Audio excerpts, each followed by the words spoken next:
So great to be with you. We have been here for a few hours now, and I feel we are becoming a team that get to know each other a little bit better.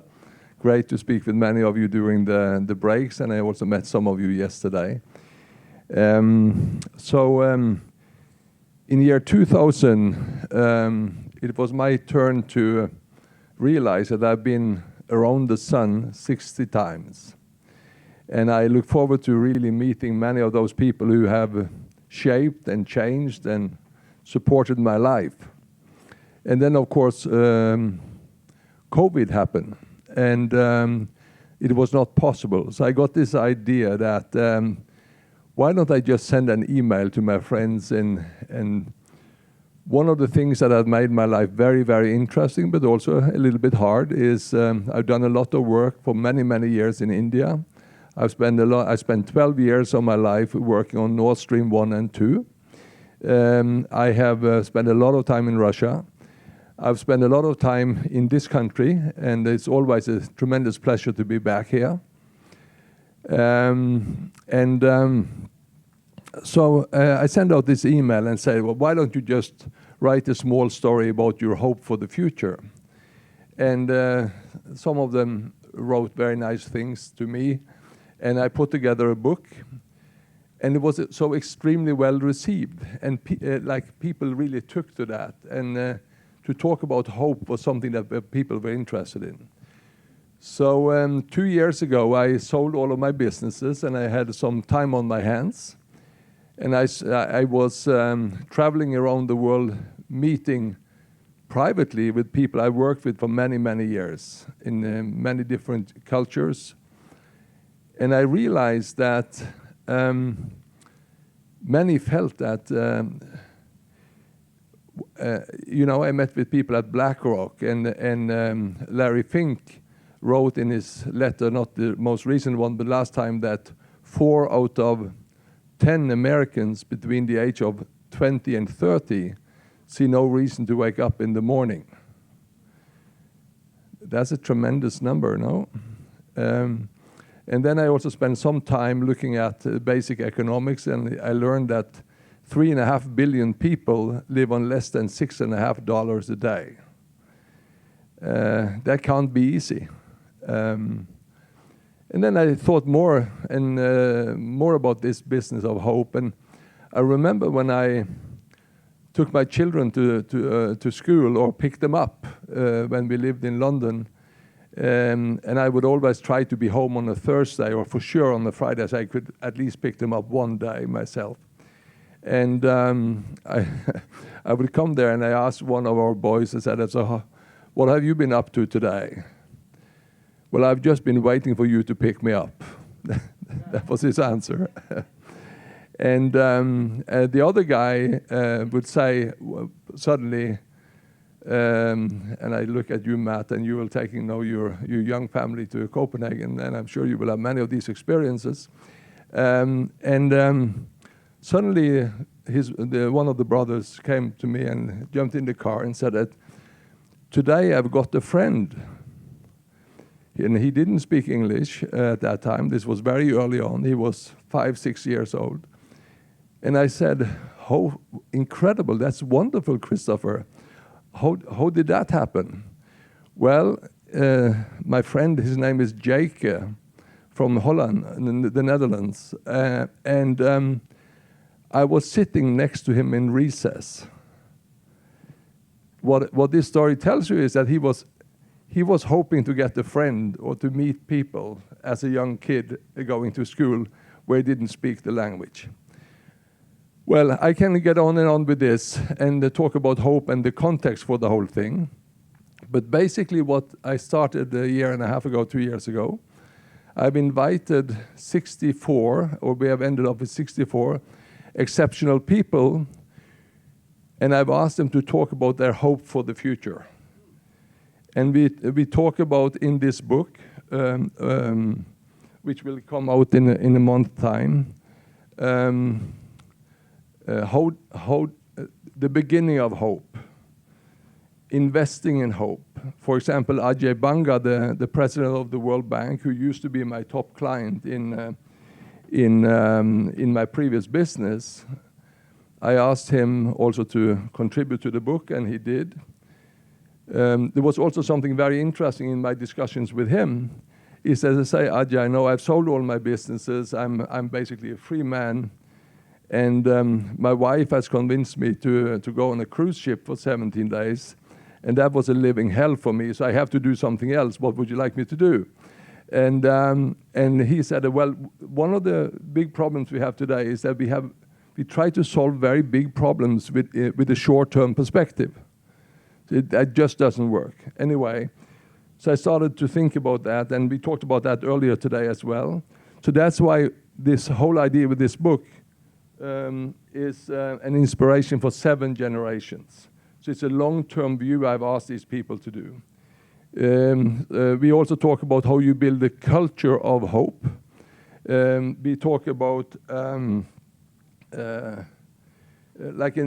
7 aspects of hope in this book, and I think it will be extremely interesting when it's hard work to make this happen because we have 74 co-authors and it all needs to come into like one framework, but we are there now. And I'm extremely pleased that we are doing also this in partnership with PVBLIC.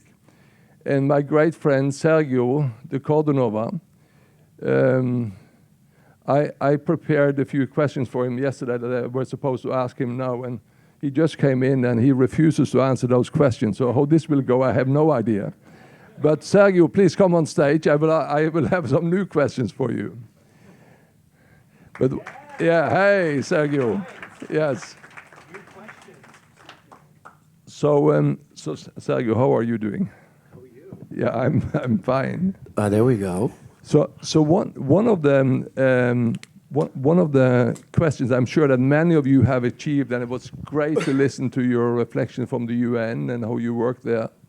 Very interesting. The question is impact, and the question is tempo, and the question is also new models of growth.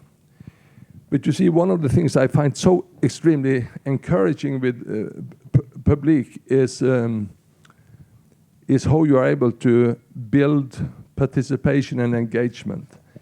And my question to you now, and of course you can refuse to answer it, but if you answer it, I will be very happy. The question is, how do you create mass participation in a message like this? Perfect. Hello, everybody. Good afternoon. Just flew in from DC, and that's why I ran in a little late. But I want to give context since he put some dirty laundry out there.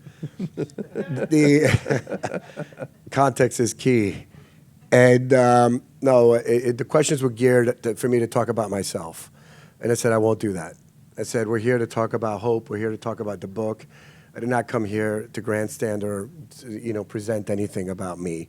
That's not what PVBLIC represents, and that's not what I represent. So that's really my that's right. my hard line of no.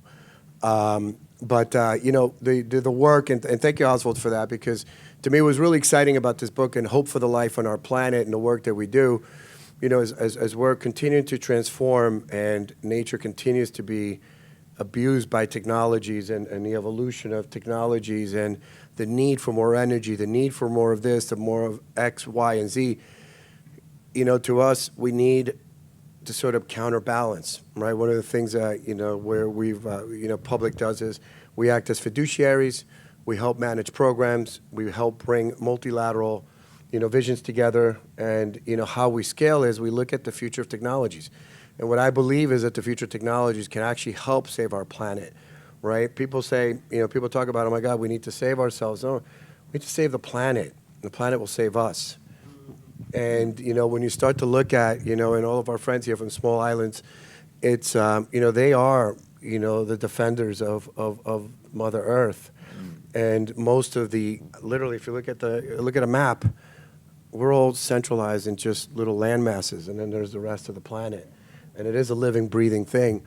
And when we look at technology, we believe that we could utilize technology not only to tell this story and identify ways of technologies that we have, AI, communications, and platforms that, we could target literally 7 billion people, but it's the message, what's very important.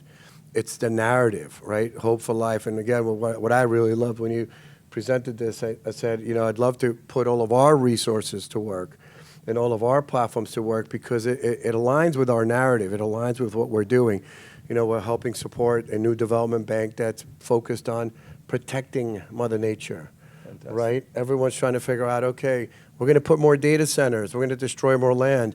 I heard an article yesterday on Bloomberg. They were talking about in 5-10 years, 100% of the energy of the planet that we are currently using today will be taken up by data servers and AI. I was like, well, it's like, where are we going to put these servers? And how much of nature are we going to take? So there's got to be a balance, right? And we also have to inspire people hope. And I think that, you know, and to me, what I really liked about what this book represents is 60 different people from different narratives, different walks of life that are coming and kind of presenting a different perspective, which is key, right? And everything that we do, again, going back to, I don't want to talk about myself, right? It goes back to, I want to talk about what all of this represents, what we can do, how we can do that, and how we could activate others and educate others to actually be able to be inspired, to take action, learn from 60 people, and find their own way. Thank you very much, Sergio, and I'm extremely pleased, and I realize your humble approach, but Sergio has made a fantastic contribution to the book himself, which you can read soon.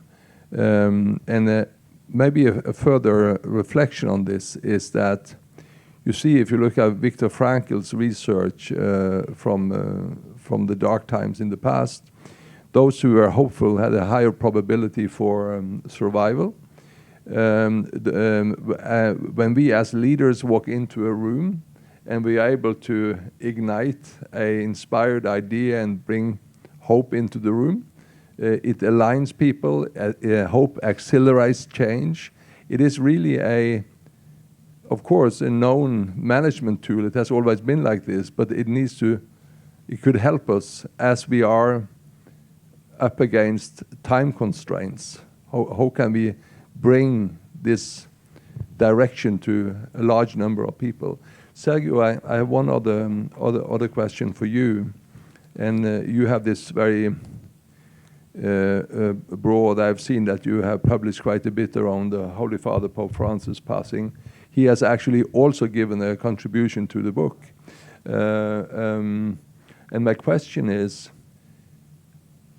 I was on Easter Day in one of the St. Thomas Church in New York, and somebody told me is that how are we not able to engage the next generation in the beauty of what's going on here, you know? And my question is basically, what is the better way to engage the next generations or the younger generation in this? Do you have any reflections on that? Well, no, and thank you. Yes, you know, well, a lot of the work that we did with the Pope was focused on the next generation, the culture of encounter, which is what, you know, the Pope's belief was, and again, you know, this is now 10 years we've been working with His Holiness, and a lot of what he really cared about was, with his foundation, Scholas Occurrentes, was if you're going to look at the next generation, you have to start thinking about the culture of encounter. Right, the culture of us being here, right? What we can do, connect with each other, talk to each other, and I think that with the young people more and more today, where everybody's pushing all this tech, we're losing ourselves, right? We're losing that element of actually talking to each other, connecting with each other, and a lot of the work that we did, supported across 190 countries, was programs that were in the arts, paint together. It was called Painting Bridges. Let's paint. Let's get crazy and have fun. Music, you know, music for peace. Sports at every the boxing championships. I'm really bad with that. The boxing championships, right? We'd give them the winner of the belt would get a peace belt. Okay. Right? Because now it wasn't about the fight. It was about the responsibility that they had, that the audiences that were watching them, that champion, that responsibility that now he had was to promote peace, was to promote and to actually, be present, understand that he is a beacon of leadership for all the young people watching, right? And again, arts, music, sports, you name it. And it was just that element of culture of encounter. And I think when we look at, this element of hope and for next generations, sometimes we just have to go back to basics and really just connect, humans and the young people, they need that. Sergio, thank you very, very much. I see that our time is up, but I hope that we all will engage in how to engage the next generations, but also ourselves in bringing out the right investments in hope, the right engagement. And I thank you for your attention, for the opportunity to be with you here. Thank you very, very much.